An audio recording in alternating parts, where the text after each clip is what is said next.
It's springtime again and the goslings are hatching. I generally hatch my geese in an incubator because what I've found is when I hatch them outside, it's a bit of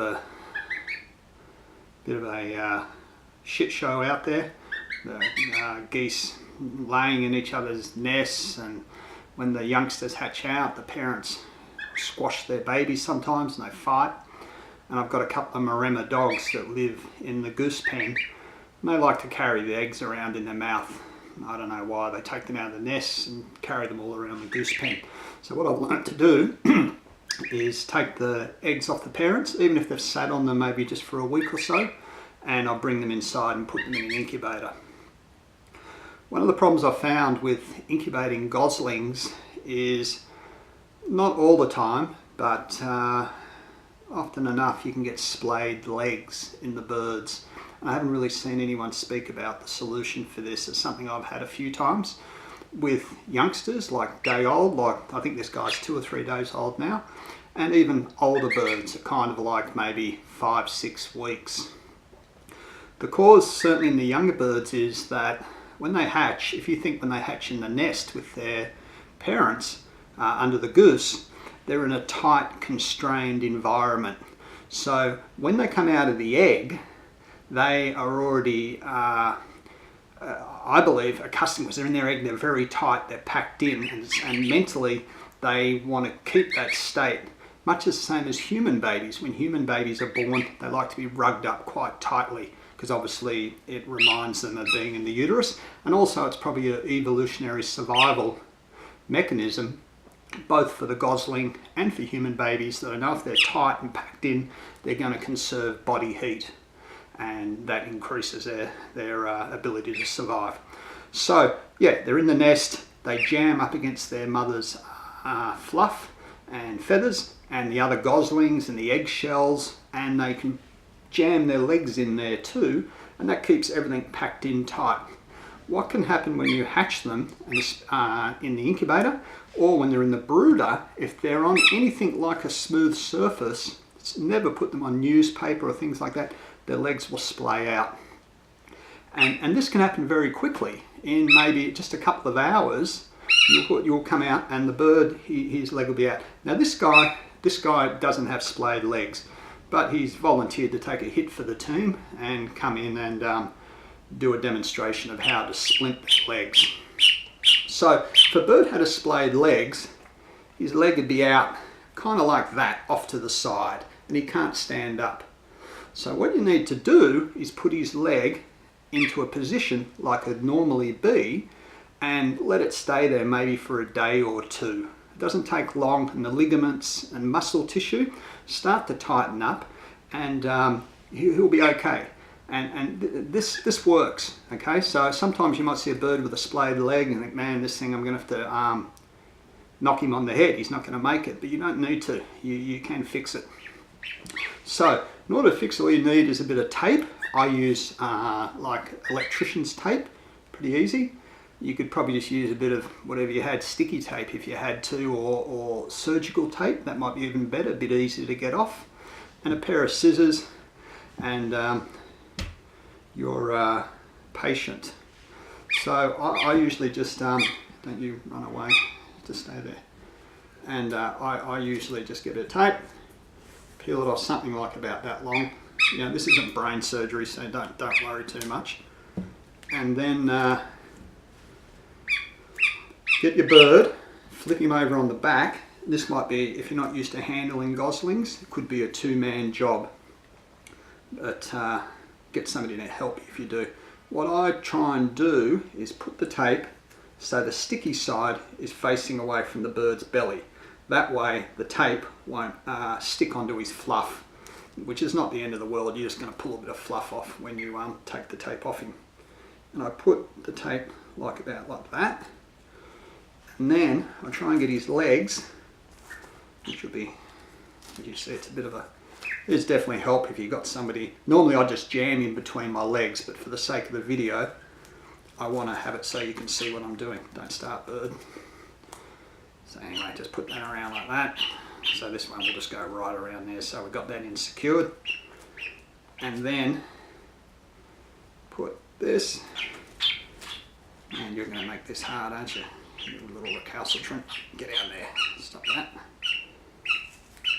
And put this around about there, and then bring it back around onto itself. So all the sticky side is sort of covered up. And then what I also normally do when you've got this little bit of tape here, fold it back on itself so it's just easy to get off. The same thing again, that's not the end of the world if you forget to do that. You just cut it off with a pair of scissors. Now what we've done, we've kind of put shackles on him, handcuffs, okay? So his legs are held at the correct distance apart. So when he sits, they're all held in, and then his leg's not going to be sticking out here. Another problem you can have is that if he has that bung leg and it's out to the side, he'll sit and his whole legs will come out like that. Okay, so what you do then is, I've done this too, put tape right around his back, tape him right around, not too much, and that's where probably that surgical tape you get from a pharmacy or something like that, medical supply, put that over him like that, and you'd keep him there for a day or so like that. If they're only a day or so old, they don't eat and drink much, and you're probably going to be okay. If you're concerned, you can poke his beak into the water dish, and so he can have a drink so he doesn't get dehydrated. And dehydration would be more of a problem than a lack of food. As they hatch, through the hatching process, they absorb the last of the yolk, and that gives them a couple of days nutrition, because what happens in nature when they hatch, the goose stays on the nest for 2 days or so, 3 days even, and lets the goslings get really, really strong. And if you've kept geese, you would have seen that. The goslings will start climbing around on their parents, and they're getting all their strength together before the goose leaves the nest. So don't be too concerned if you think, well, I'll brace their legs, splint their legs. What's going to happen? Are they going to die of starvation or thirst because they can't get to the water? Keep an eye on them, obviously, and yeah, that's about it. Don't be afraid to give this a go. I was working away, and I had a friend has no experience with poultry. He's a dairy farmer, or milks and so on, farms, and he did this for me on birds. He and his wife did this for me, and they had success with it. I was away working in Melbourne or interstate. So that's about it. To take it off, it's just a reversal of that. Where's that tape? You just peel it off, and you might pull a bit of fluff off him, and yeah, and just peel that around. If you can't get it, just get your scissors. Take care, obviously, don't cut into his skin. And if you have to, get somebody to give you a hand. And if you have to leave a bit of tape on there for a few days, you think, oh well, I can't be bothered messing around with him now. You can just leave that on, and probably the other goslings will peck it off him anyway. Yes, it's okay. It's alright.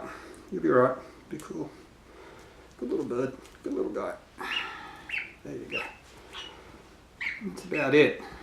They're nice little creatures, and it's, you know, if something goes wrong, it's good to try and give them a shot at life. And yeah. I keep these things for hobby, it's not business. So obviously if you're a commercial goose breeder and you had thousands of geese or something, you probably wouldn't waste your time trying to, a young bird, you had a lot of animals to take care of.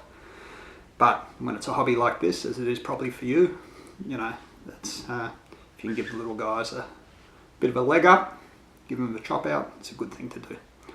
There's another problem that, to do with the legs on birds, that I'll just briefly touch on here, in case you come here through the tags I'll put on this video, you know, leg problems on geese and ducks, that affects adult birds. And that's due to a vitamin B, a niacin deficiency.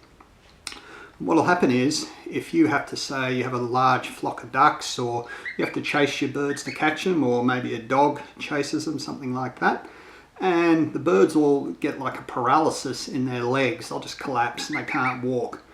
So what you need to do there is catch the bird and put him in, say, a confined space. I usually get a dog carrying crate, those large plastic crates, any sort of cage, put some straw in there, and food and water. And what I do is get vitamin B tablets, which you can get at the pharmacy or the supermarket, or buy them on eBay or something, and just poke it down over their mouth. You can mix it in with their food, but you want a quick response. I usually just open their beak and push the capsule down over their tongue on a duck or a goose, just one capsule, which is way more than a bird would normally have, but they seem to have a very high tolerance for it. You won't kill them, you know, by giving them a human-sized dose.